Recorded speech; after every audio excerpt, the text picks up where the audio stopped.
바울이 지금 전도 여행 가운데 있습니다. 1차 전도 여행이죠.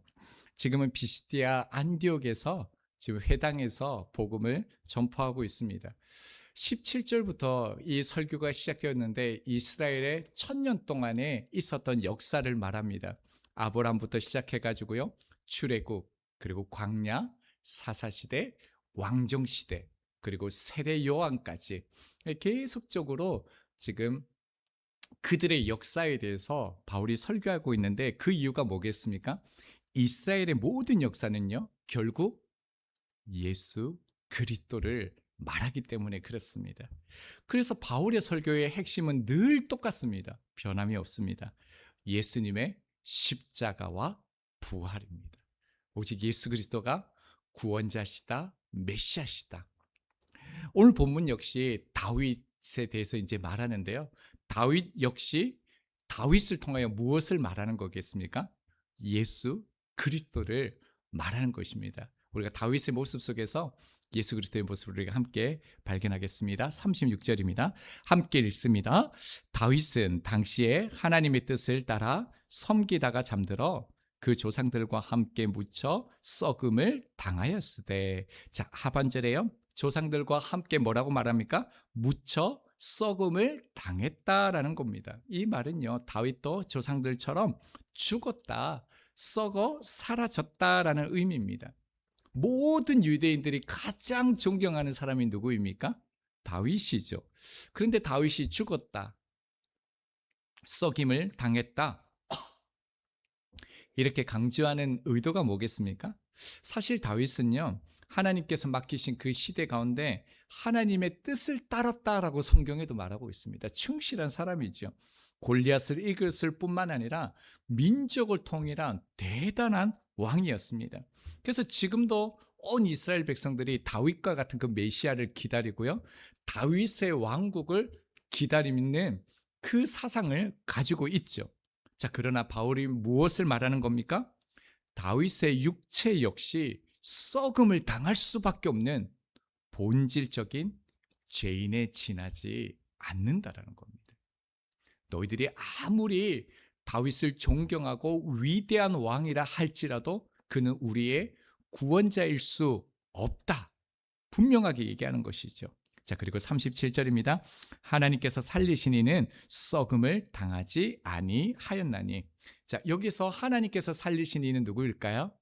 당연히 예수 그리스도입니다.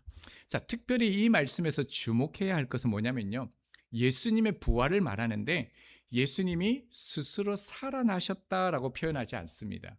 37절 보면 어떻게 해요? 하나님께서 살리신 이, 문장의 주어가 어디에 있습니까? 하나님께 있습니다. 여러분, 예수님의 부활은요, 인간의 능력이 아니다라는 거예요. 하나님의 능력이고 하나님의 구원 역사이다 입니다. 그리고 하반절을 보면요, 썩음을 당하지 아니하였나니. 바울이 설교하면서 자꾸요, 무시무시한 단어, 이 썩다, 죽었다라는 단어를 계속 반복합니다. 자, 37절 중반절을 보면요, 다시 썩음을 당하지 않게 하실 것을 가르쳐 되어 있죠. 35절에도 보면요, 썩음을 당하지 않게 하시리라 이렇게 되어져 있습니다. 왜 이렇게요, 썩음을 당하지 아니하셨다라는 이 말씀을 강조할까요? 여러분, 썩음이 뭡니까? 사람이 죽는다는 의미가 뭡니까? 죽음의 결과이죠. 죽음은요, 죄의 결과입니다. 여러분, 우리 또 죽으면 어떻게 되겠습니까? 우리 시신 또한 썩습니다. 왜요? 로마서 6장 23절입니다. 죄의 삭은 사망이요 하나님의 은사는 그리스도 예수 우리 주 안에 있는 영생이니라. 여러분, 죄가 들어오자 어떻게 되었다고요? 죽음이 세상에 들어왔고요, 죽음은 결국 육체를 썩게 만듭니다. 자, 그런데요, 예수님께서는 썩음을 당하지 아니했다 합니다. 여러분, 썩음을 당하지 아니했다라는 것은요, 죽음을 완전히 이기셨다라는 겁니다. 그리고 여러분, 죽음을 이기셨다라는 것은 무엇입니까? 죄의 권세까지 완전히 이기셨다라는 겁니다. 자, 그래서 바울은 이제요, 이 예수 그리스도의 이 죄의 권세를 깨트린 이 은혜를요, 38절에서 41절까지는 이 예수 그리스도를 믿어라. 그래서 죄 사함을 받고, 또 그리고요, 이 복음을 거절하지 마라. 경고의 말씀을 우리 가운데 줍니다. 자, 우리 38절 같이 읽겠습니다. 그러므로 형제들아, 너희가 알 것은 이 사람을 힘입어 죄사함을 너희에게 전하는 이것이며. 자, 뭐라고 얘기합니까? 그러므로. 자, 앞에 내용을 가지고요, 형제들아, 너희가 알 것은, 이 알 것은 뭐냐면 반드시 이것을 알아야 한다라는 겁니다. 이 사실을 분명히 깨달아야 한다라는 아주 강한 어조인데요. 무엇입니까? 이 사람을 힘입어 죄사함을 너희에게 전하는 이것이다 라고 얘기합니다. 또 이 사람이 나오죠. 누굴까요? 이성룡입니까? 아니죠. 당연히 우리 주 예수 그리스도를 가리킵니다. 여러분, 이제 바울이요, 예수 그리스도를 전하면서 은혜에 초청을 합니다. 뭐라고요? 예수 그리스도의 십자가와 부활을 믿어 죄사함을 받으라. 아주 중요한, 이제 기독교의 가장 본질적인 설교를 합니다. 그럼 죄사함이 무엇입니까? 죄의 형벌에서 자유롭게 되는 겁니다. 그럼 죄사함은요, 죽음에서 생명으로, 영원한 멸망에서 영원한 생명으로 옮겨지는 구원의 역사가요, 죄사함입니다. 예수님은 죄사함을 얻는 여러 길 가운데 하나가 아닙니다. 생명으로 들어가는 유일한 문입니다. 요한복음 14장 6절 우리 함께 읽습니다. 시작. 예수께서 이르시되 내가 곧 길이요 진리요 생명이니 나로 말미암지 않고는 아버지께로 올 자가 없느니라. 없다. 분명히 주님께서 말씀하십니다. 예수님을 통하지 않고는요, 하나님께 나아갈 수도 없고요, 죄사함을 받을 수도 없다라는 것입니다. 자, 그래서 다시 하반절을 보면요, 죄사함을 너희에게 전한다라고 되어져 있죠. 수동태를 썼습니다. 이것을 신학에서는 신적 수동태라고 그러는데요, 직역을 하면 이렇습니다. 죄사함이 지금 너희에게 전해지고 있다라는 겁니다. 여러분, 왜 수동태를 썼을까요? 말씀을 통해서 실제로 죄사함을 전하는 것은 하나님이시기 때문에 그렇습니다. 여러분, 이것은 바울이 말하는 게 아닙니다. 바울의 능력이 아닙니다. 바울의 설교는요, 단지 도구일 뿐입니다. 설교자는 말씀을 전할 뿐이죠. 생명을 주시는 분은요, 하나님이십니다. 죄를 용서하시는 분도 하나님이시다. 이것을 신적 수동태를 통해서 분명하게 우리 가운데 가르치는 것입니다. 자, 그러면서 또 하나, 죄를 용서할 뿐만 아니라 예수 그리스도를 통해서 우리 가운데 주어지는 은혜를 한 가지 더 우리 가운데 말하는데요, 39절입니다. 또 모세의 율법으로 너희가 의롭다 하심을 얻지 못하던 모든 일에도 이 사람을 힘입어 믿는 자마다 의롭다 하심을 얻는 이것이라. 여러분, 제3의 은혜가 뭐라고요? 의롭다 하심. 여러분, 의롭다 하심을 신학적인 용어로 두 글자로 혹시 아시는 분 계십니까? 뭘까요? 칭의라고 그럽니다. 여러분, 의롭다 하심은요, 하나님께서 죄인을요, 의로운 사람으로 인정하는 것입니다. 내 백성이다, 내 자녀다, 내 아들이다, 이렇게 의롭다 하는 거, 칭의죠. 여러분, 바울이 분명하게 우리 가운데 말하는 것은 무엇이냐면요, 다시 39절 상반절을 보면 또 모세의 율법으로 너희가 의롭다 하심을 못한다라고 그럽니다. 여러분, 율법을 통해서는 우리 가운데 칭의가 일어날 수 없다라는 거예요. 왜 그럴까요? 갈라디아서 3장 10절입니다.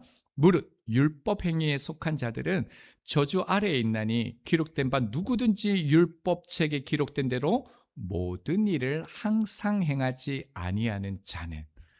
여러분, 이 말씀을요, 모든 일 항상 행하지 않는 자는 뭐라고요? 저주 아래에 있는 자라 하였느니라 라고 얘기합니다. 여러분, 이번 주 한 주간 말씀대로 사시려고 노력하셨죠? 그리스도 안에서 그리스도인으로 살아가려고 여러분 얼마나 부단히 노력하셨습니까? 예배하고 기도하는 삶을 살아가시려고 여러분 얼마나 노력하셨습니까? 자, 그런데요, 모든 일 항상 어떻게 말씀대로 사셨습니까? 거룩함과 순결함을 가지고 여러분 사셨습니까? 여러분 그렇게 못 사셨으면 여러분 저주 아래 있는 자다라고 성경은 분명히 말합니다. 여러분 그래서요, 다시 주님을 강조하는 것이 무엇입니까? 39절 하반절을 다시 보면요, 이 사람을 힘입어 믿는 자마다 의롭다 하심을 얻는다. 바울이 분명하게 얘기하는 겁니다. 당연히 이 사람은요, 예수 그리스도입니다. 여기서 힘입다라는 이 단어는 뭐냐면 뭐뭐와 연합하다, 뭐뭐 안에 속하다라는 것입니다. 바울은 예수 그리스도를 믿는 자마다 주님 안에서 주님 안에 있기 때문에 하나님의 의롭다 하심을 받는다. 이것은 선언입니다. 그래서 의롭다 하심을 얻는 이것, 이 단어가요, 당시 법정에서 사용되어지는 법률 용어입니다. 판사가 이제 재판을 딱 하잖아요. 피고를 향해서 마지막에 뭐라고요? 유죄다, 무죄 딱 얘기하잖아요. 오늘 본문은 뭐라고요? 무죄다, 의롭게 되었다, 최종 판결을 내리라는 겁니다. 그래서요, 오늘 이 단어 의롭다 하심을 얻는다, 이 단어도 문법적으로 보면 어떻게 되어져 있을까요? 수동태로 되어져 있습니다. 그래서 이 수동태가 주는 은혜가 놀랍습니다. 그래서 의롭다 하시면 우리의 노력에 있다라는 게 아니에요. 우리의 열심에 있다라는 게 아니에요. 하나님께서 주신다, 명하신다라는 것입니다. 여러분 골로새서 2장 14절 말씀입니다. 우리를 거스리고 불리하게 하는 법조문으로 쓴 증서를 지우시고 제하여 버리사 십자가에 못 박으시고, 예수님께서 우리의 모든 죄와 빚을요 어떻게 해요? 십자가에 완전히 담당하셨다는 겁니다. 우리를 정죄하던 이 죄의 증서를요 이렇게 찢어버리신 게 아니라요 어떻게 해요? 십자가에 못 박았다는 거예요. 이 의미는요, 영원히 그 죄에서 도말하신다는 거죠. 영원히 효력을 잃게 하셨다는 거예요. 그래서 34절, 35절, 37절에요 예수님께서 썩음을 당하지 아니하셨다, 우리의 구주가 되셨다, 그리스도 안에서 죄사함이 있다, 칭의가 있다라고 말하는 이유가 여기 있는 것입니다. 예수 그리스도를 말미암아 죄사함, 하나님께서 나를 의롭다 하심을 여겨주시는 것이죠. 여러분 사실은 도저히 믿기지 않잖아요.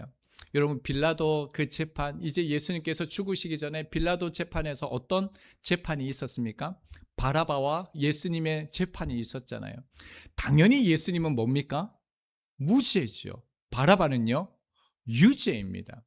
근데 세상은 어떻게 했다고요?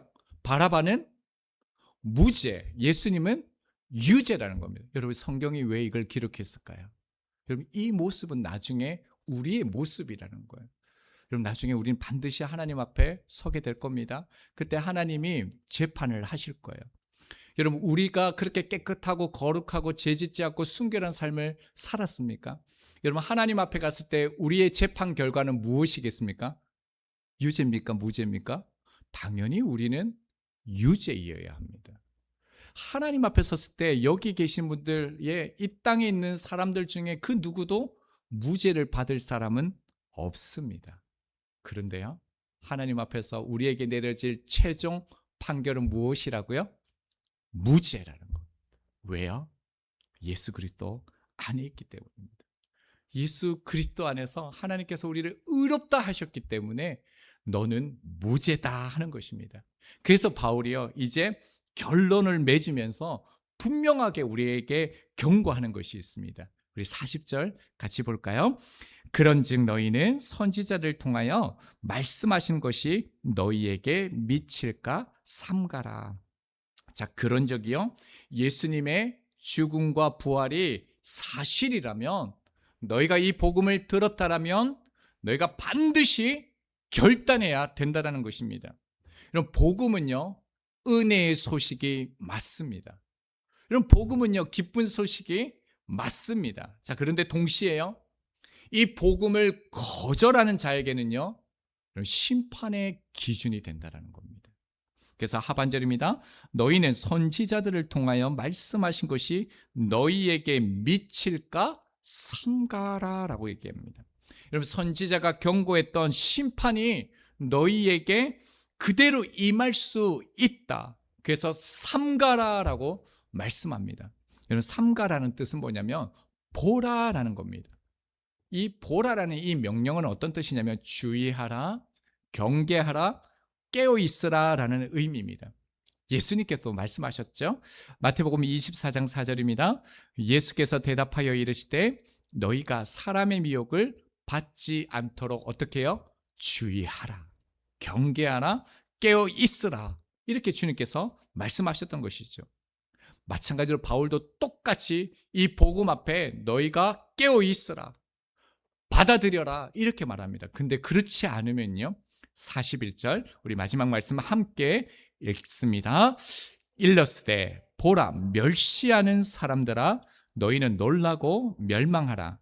내가 너희 때를 당하여 한 일을 행할 것이니 사람이 너희에게 일러줄지라도 도무지 믿지 못할 일이라 하였느니라 하니라. 아멘. 그럼 이 41절 말씀은요, 하박국 1장 5절 말씀을 그대로 인용한 겁니다. 여호와께서 이르시되 너희는 여러 나라를 보고 또 보고 놀라고 또 놀랄지어다. 너희의 생전에 내가 한 가지 일을 행할 것이라 누가 너희에게 말할지라도 너희가 믿지 아니하리라. 하나님께서 말씀하셨는데요, 믿지 않는다는 거예요. 너희가 반드시 멸망할 것이다. 돌아오지 아니하고 복음을 받아들이지 않으며 반드시 너희가 멸망할 것이다 라고 말씀하는데요, 뭐라고요? 그러나 백성들은요, 믿지 아니했다라는 것입니다. 당시 사람들은 설마 하나님께서 우리를 진짜 이방 나라를 통해서 자기 백성을 심판하겠느냐, 그래도 우리는 하나님의 택한 백성인데, 예배하는 백성인데 이러면서 이 하나님의 말씀을 믿지 않았다라는 겁니다. 그런데 어떻게 되었다고요? 결국 그 말씀 그대로 바벨론에 의해서 유다가 심판받게 됩니다. 성전도 무너지고요, 뿔뿔이 그들이 종으로 흩어지는 신세를 가지게 되어지죠. 그래서 바울이 이 말씀 그대로, 이들의 조상의 때를 그대로 가지고 오면서 뭐라고 얘기하냐면, 말씀을 다시 보면요, 너희 때를 당하여. 이 중요한 때가 뭐냐면 이 너희 때라는 이 단어입니다. 바울은 이 사건을 과거의 사건으로 말하지 않고요, 현재의 사건으로 지금 가지고 왔다는 거예요. 그때 사람들이 이 하나님의 말씀을 받고도 거부하고 믿지 않아 심판을 받았듯이 지금도 똑같이 이 복음은 전해지는데 이 말씀을 거절하면요, 너희도 똑같이 심판받게 될 것이라는 겁니다. 그래서 어떤 의미입니까?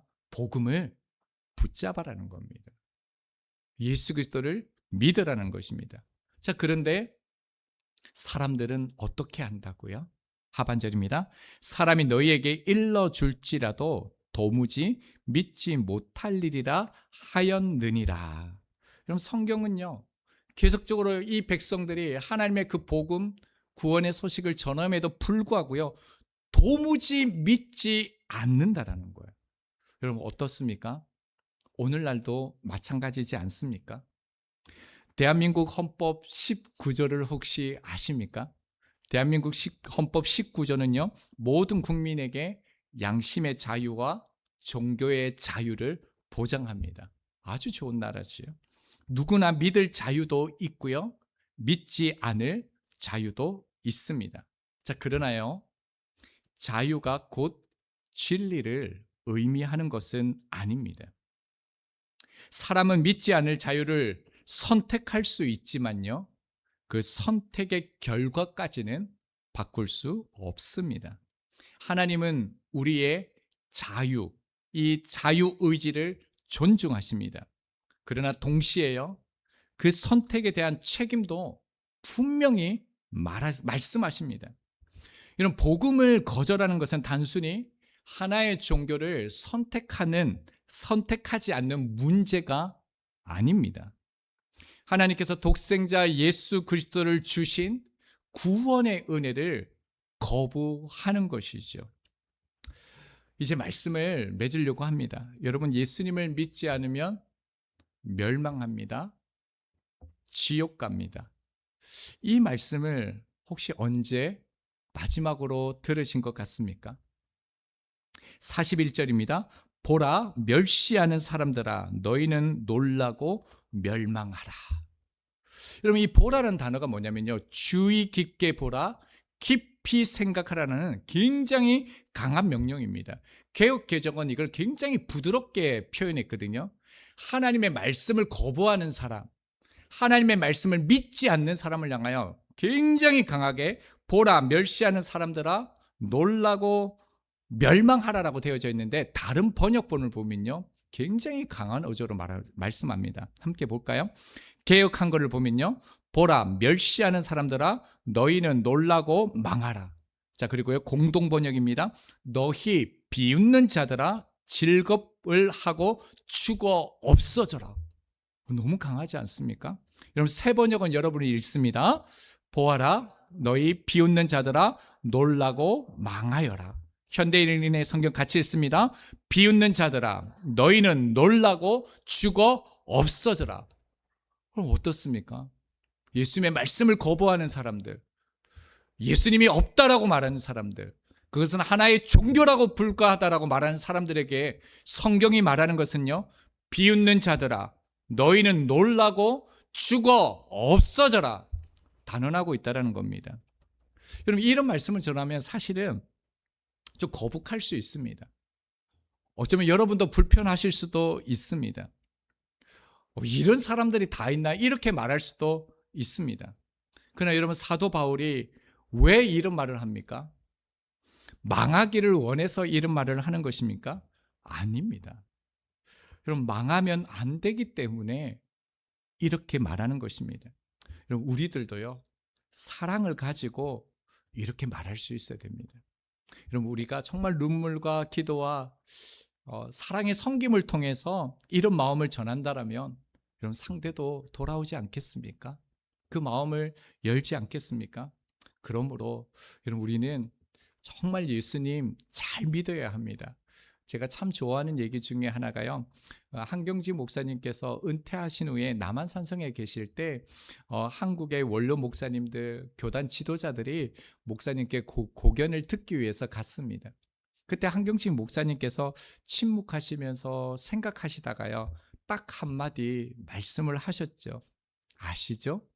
그분들에게 하신 말씀이요, 목사님들 예수님 잘 믿으십시오.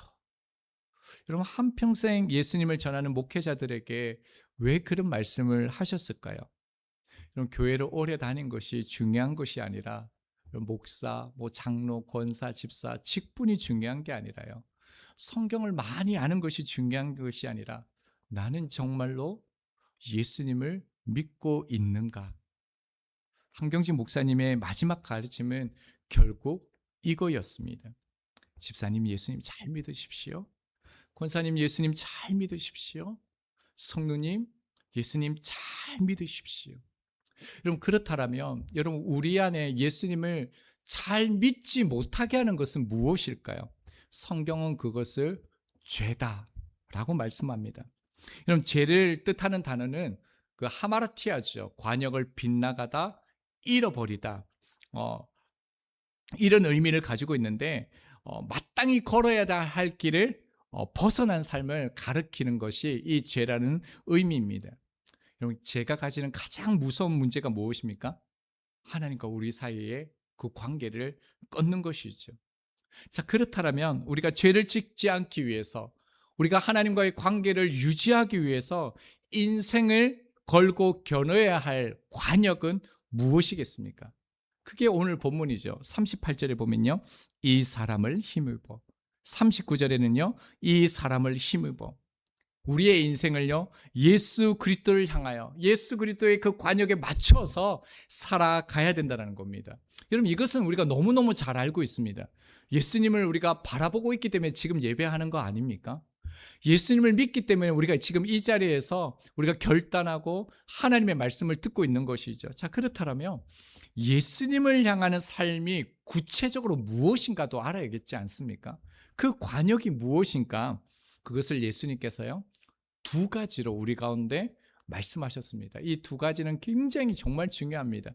우리가 암송할 수도 있으면 너무 좋겠는데요. 마태복음 22장 37절에서 40절 말씀, 우리 한 절 한 절 말씀 함께 읽도록 하겠습니다. 예수께서 이르시되 내 마음을 다하고 목숨을 다하고 뜻을 다하여 주 너의 하나님을 사랑하라 하셨으니 이것이 크고 첫째 되는 계명이요 둘째도 그와 같으니 내 이웃을 내 자신같이 사랑하라 하셨으니 이 두 계명이 온 율법과 선지자의 강령이니라. 아멘. 여러분 믿으시죠? 여러분, 하나는 마음과 목숨과 뜻을 다하여 하나님을 사랑하는 것이고, 또 다른 하나는요, 하나님을 사랑하는 것처럼 내 이웃을 자기 몸처럼 사랑하는 것입니다. 여러분, 이것이 예수 그리스도를 향하는 관역이라는 겁니다. 다른 것은 없습니다. 여러분, 우리는 이 관역을 향해서 나가면 됩니다. 여러분, 이 관역을 쏘면요, 죄를 이길 수 있습니다. 그래서 오늘 본문은요, 이 관역을 향해서 어떤 자세로 어떻게 우리의 삶을 살아야 될지도 분명하게 보여줍니다. 어디에서 보여줄까요? 여러분 36절에 섬기다가라는 단어 혹시 찾으셨습니까?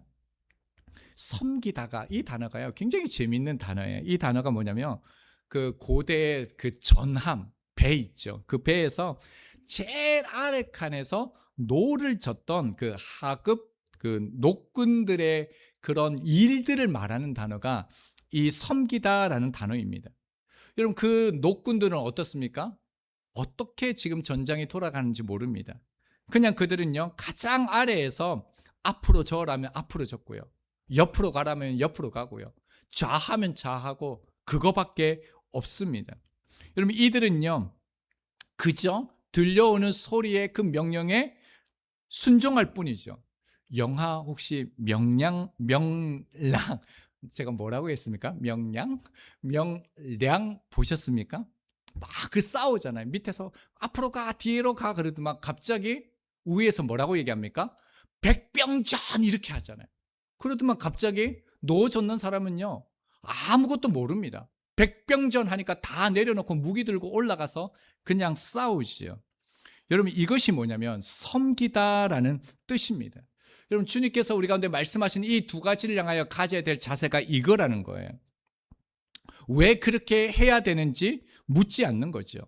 명령에 순종하는 것이 우리들의 역할이라는 겁니다. 하나님을 사랑하는 것은 사실 이해될 수 있습니다. 충분히 우리가 할 수 있죠. 근데 내 이웃을 내 몸같이 사랑하라는 것은요, 사실 다 이해할 수가 없습니다. 그러나요, 예수 그리스도 안에 있는 사람들은요, 그 말씀 그대로 그 사랑의 길을 걸어가는 사람임이 틀림없습니다. 여러분, 저희들이 예수님을 이제껏 잘 믿어 오셨지만 정말 더 잘 믿었으면 좋겠습니다. 하나님을 정말 더 사랑하고요, 이웃을 우리가 사랑하고 섬기고. 그래서 바울이 38절에 뭐라고 부릅니까? 형제들아라고 부릅니다. 그럼 15절에도요 형제들아라고 말하죠. 26절에도요 형제들아라고 얘기합니다. 계속적으로 형제들아 형제들아, 정말 그 사랑과 간절함을 담아서 지금 얘기하는 겁니다. 어떤 마음인지 아십니까? 로마서 9장 3절입니다. 나의 형제 곧 골육의 친척을 위하여 내 자신이 저주를 받아 그리스도에게서 끊어질지라도 원하는 바로다. 내가 죽더라도, 내가 그 그리스도에게서 끊어질지라도 너희가 구원을 받을 수 있다라면, 이 복음을 받아들일 수 있다라면 그렇게 하겠다라는 그 열망, 간절한 마음을 가지고 그리스도의 복음을 전하고 있는 것이죠. 저희들도 우리가 바울의 마음을 가질 수 있기를 바랍니다. 예수 그리스도의 마음을 가질 수 있기를 바랍니다. 여러분, 우리 주위에 예수님 믿지 않는 가족들 있지 않습니까? 주변에 그런 많은 또 이웃들이 있으시죠. 우리가 정말 예수님을 잘 믿었어요. 그들이 멸망하지 않도록 그리스도를 바라보게 하는, 그리스도께로 돌아오게 하는 그 축복의 통로로서의 삶을 살아내시는 저희들이 되기를 소망합니다.